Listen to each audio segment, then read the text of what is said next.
足並みを揃えてゆこうお互いを信じ合う五人の仲間ボルテス5に預けた命飛ぶぜ宇宙の果てまでもみんなの笑顔も持ち帰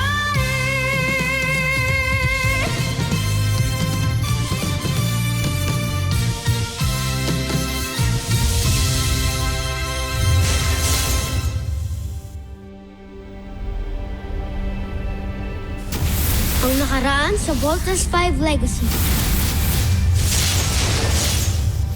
Totoong naninirahan ng taksin na yan sa planetang ito. Hindi malayong ibahagi niya ang kaalaman at teknolohiya natin sa mga tao. I would like to introduce to you, Voltes 5! Ang pipiliin ko lang ay yung 5 pinakamagaling.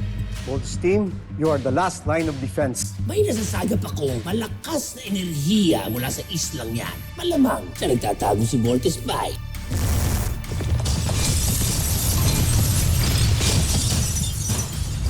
Mga anak, mahal na mahal ko kayo. Mama! Mama!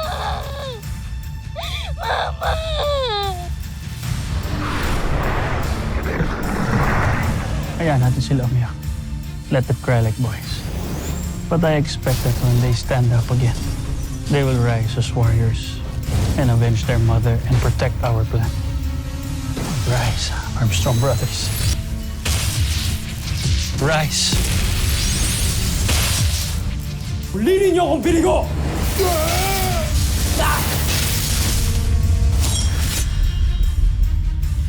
Bibigyan ko kayo ng isa pang pagkakataon. Pinapangako ko, hindi ko na kayo bibiguin pa. Magkamali ka ulit, parurusahan kita. Aalis na ako dito sa camp. Wala na akong reason pa para magstay dito. Ngayon pa talaga? Nanamatayan ako, ngayon ka pa aalis. Ba't di ka magpa-comfort kay Jamie? Total, may gusto ko naman pala sa kanya, di ba? Oh, alam ko na. Be happy now. Dahil pinapakawalan na kita. Hanggat hindi mo nasasakop ang Terra Air 2, kasing baba ng iyong ama ang magiging tingin ko sa'yo. Pagsalitaan mo na kami ng masama, wag lang yung mama namin, ha? Kayo lang talaga yung sensitive sa pagkamatay ng nanay niyo. Sobrang insensitive mo talaga sa Armstrong Brothers kanina. Hindi aso ang namatay sa kanila. Kaya hindi ganun kadaling mag-mourn at mag-move on. Wala kasi akong pakialam sa mga ina-ina na yan. Mga wala silang kwenta. May tinatago kang pain dyan sa dibdib mo, no? Gusto mo talaga makita tinatago ko sa dibdib ko? Pag natapos namin ito, Joffrey, wala nang panama sa atin. Kanilang kampyon, si Voltes 5.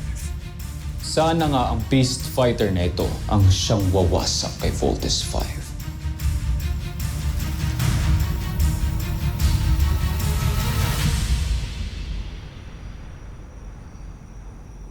I am really sorry kung nabanggit ko kay Jamie nga tungkol sa nakaraan mo.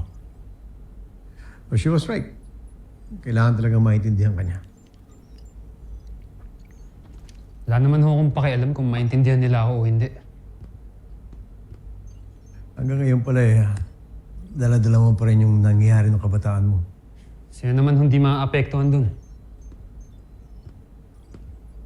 Sa totoo lang, hanggang ngayon, di ko nga alam ba't kami iniwan ng nanay ko.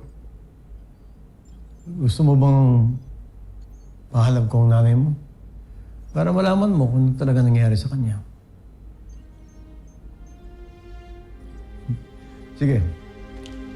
Papanap ko ang nanay mo and hopefully, maliwanagan tayo kung ano talaga ang nangyari. What if iniwan niya kami para sa iba? What if may iba na siyang pamilya? Anak, yung mas mahal niya kaysa sa akin. Hindi ko ba mas masakit lang yun? At least, alam mo, kesa hula ka ng hula. Sige, ako na ang bahala. At ikaw, pahinga ka na. Tulog ka. Salamat sa coffee. Dr. Smith. Thank you po.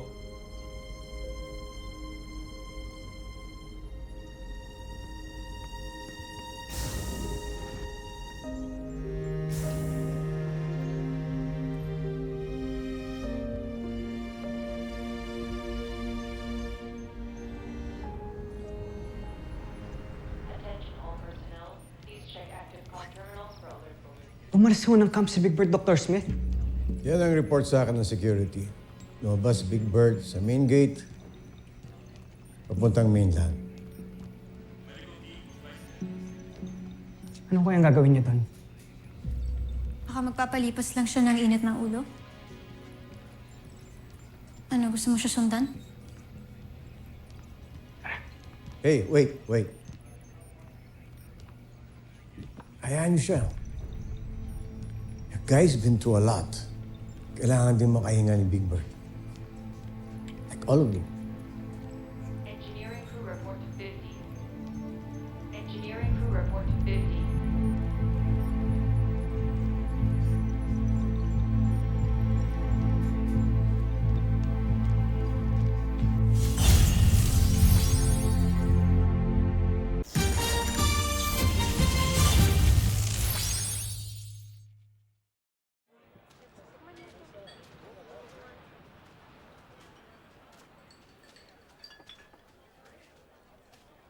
Ma, alam kong paborito mo to, kaya para sa'yo to. Sir, ito na po yung change niyo. Thank you, ganda. Halika, upo ka muna. Sir, hindi po pwede sa amin eh. Akong bahala. Sagot kita sa boss. Huwag ka na maarte. Sige na. Boys, parang nakakarami na kayo ng inom ah. Uwi na kaya kayo? Hoy, wag ka nga mga ilam. Teka, sino ka ba? Tignan niyo muna para naman makilala niyo kung sino ako. Ha? Sundalo ka ng Earth Defense Force? Stig, di ba? Kaya kung ako sa inyo, magdalawang isip na kayo sa mga susunod yung gagawin. Alam mo, ang yabang mo eh, no? No touching! Ah! Uy! Sabi na no touching eh! Loko! Pasikat ka, ha? Ulit mo, ha? Ano? Maayos na kayo!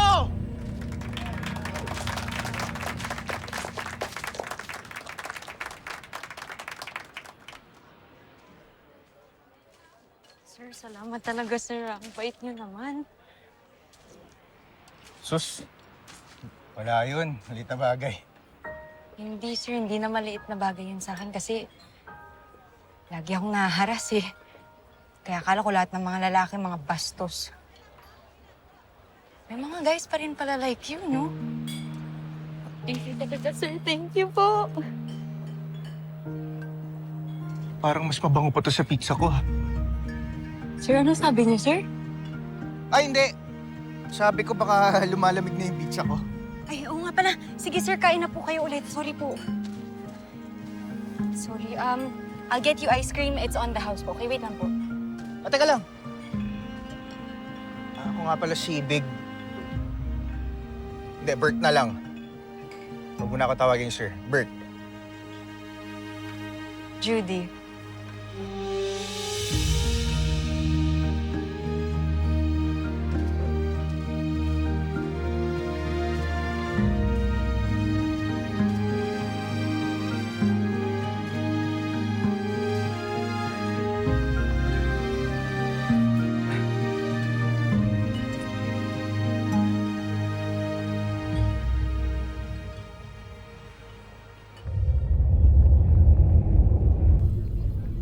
Nasakop na ng Buzan Najmi Imperium ang halos lahat ng planetang may buhay sa San Sinukob.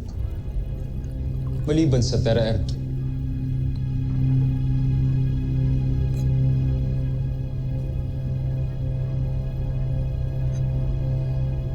Napakalaking hadlang talaga sa atin ang Voltes 5. Maliban sa ating mga beast fighter, dapat siguro alamin din natin kung sino ang namumuno at nagpapatakbo dito.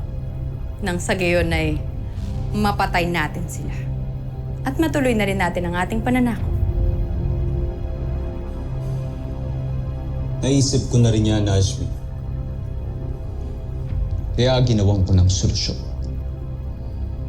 Solusyon? Anong solusyon, Jomfre? Hindi ko pa maaaring sabihin sa inyo.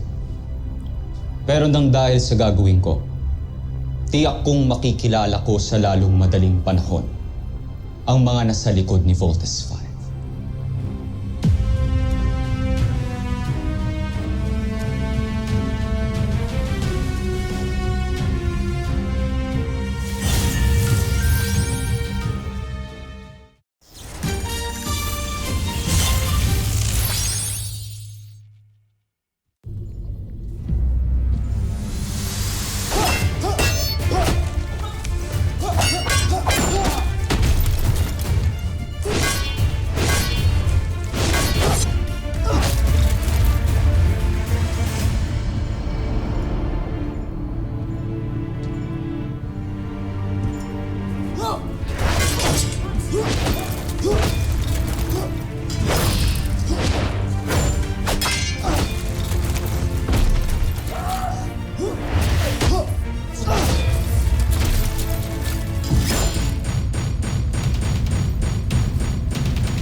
Draco!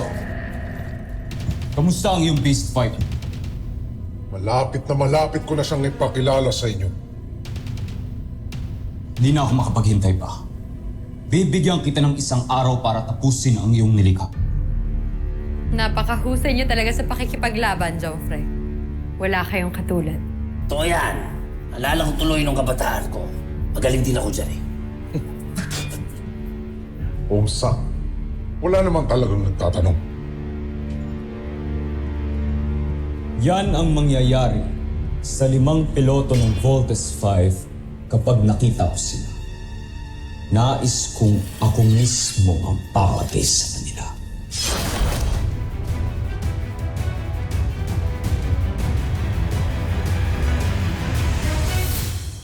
Alam mo, Judy, simula nung nawala si Mama, parang wala na akong gana sa trabaho ko. Kasi ano pang sa ng mga ginagawa ko, wala na yung inspirasyon ko. Alam mo, Bert, ganyan din ako. Nagtatrabaho na lang ako ngayon para mabuhay. Kaya mas malungkot lang.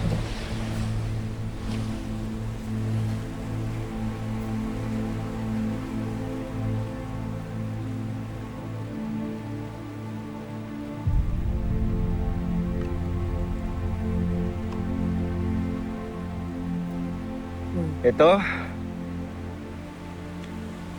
para sa mga taong gaya natin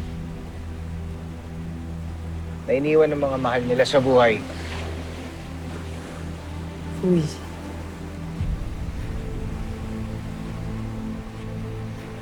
Ito naman, para sa lahat ng juice na iinumin pa namin para matulungan na kaming mag-move on! Cheers! Cheers!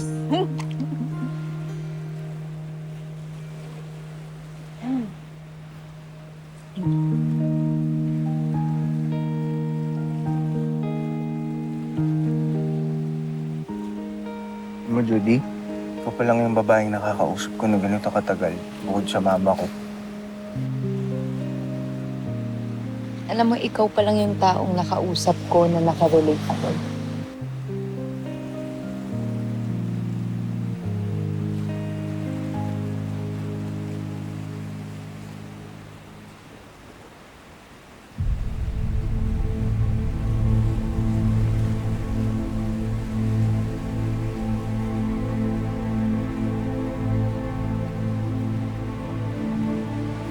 Sorry.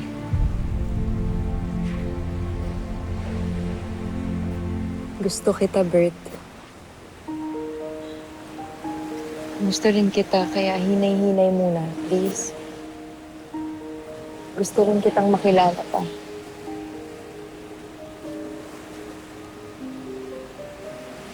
Sige. Gusto rin kitang mas makilala pa.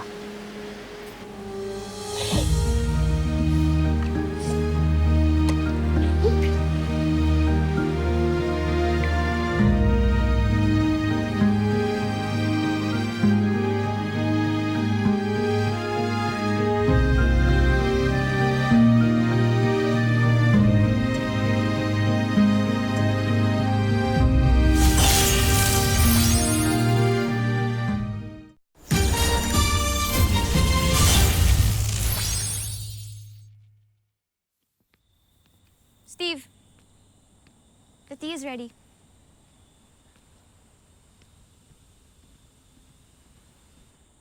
Saan na nakarating yun si Big Bert? Hayaan mo na yun. Uwi din yun. So, ano nang mangyayari? Ililipat daw kayo ni Dr. Smith sa camp? Yeah. Actually, mas okay sa akin na doon na kami sa camp. Para mas mabilis kami tawagin pag may threat. Maraming memories dito. Kaya sana dumating na si Big Bert para makapag-impake na kami. Tulungan na lang kita. Tara. Tulungan mo ako. Oo.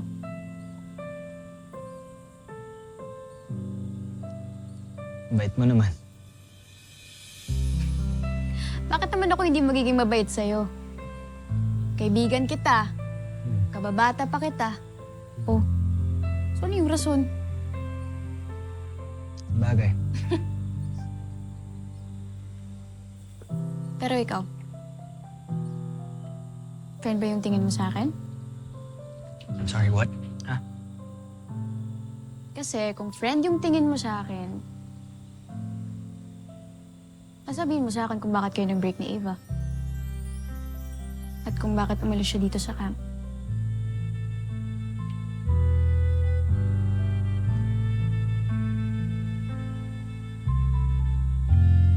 Oh. O bakit di ka makasagot ngayon? Kung may problema, no? So, tama nga yung mga kapatid mo nung sinabi nila na may crush kang iba. Sino na nga kasi? Sabihin mo na nga kasi sa akin. Sige na. I'm sorry, pero feeling ko this is not the right moment to talk about it. Ang dami kong iniisip yung pag-iimpake, si Mama. Nga pala. Sorry. Napakabuli kaya sa akin nun. Diba? Kaya good riddance na rin na wala na siya. Pero, pag ready ka na, sabihin mo rin sa akin kung sino yung crush mo. Okay? Yeah. Okay. Ano? Tara? Let's go!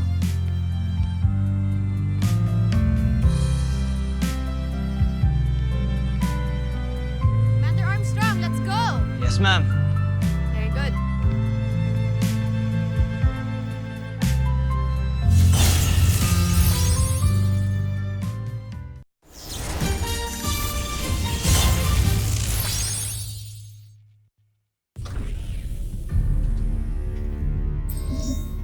Aking mahal na alagad, ano ang iyong balita? Magaling. Mahusay at ginawa mo ang iniutos ko sa'yo. Umaasa ako na sa susunod nating pag-uusap ay may maganda ka muling balita. Joffrey, sino ang kausap ninyo? Ang aking espiya na ipinadala ko para makisalamuha sa mga tao. At may maganda siyang balita. May paraan na para malaman natin kung sino ang 5 piloto ng Voltes 5.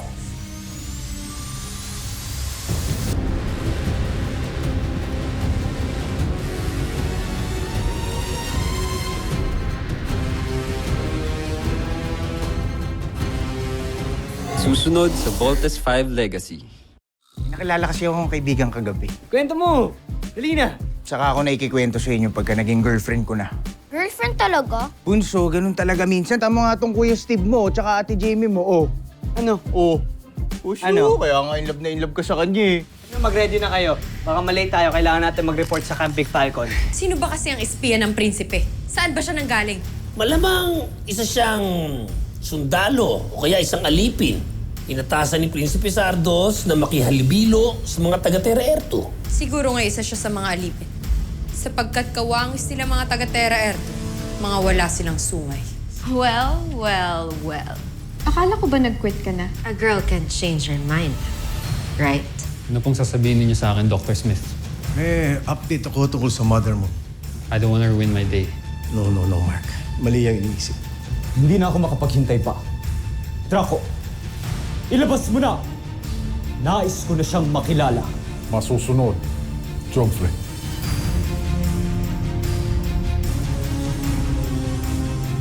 Is that for me? Akala ko umalis ka na.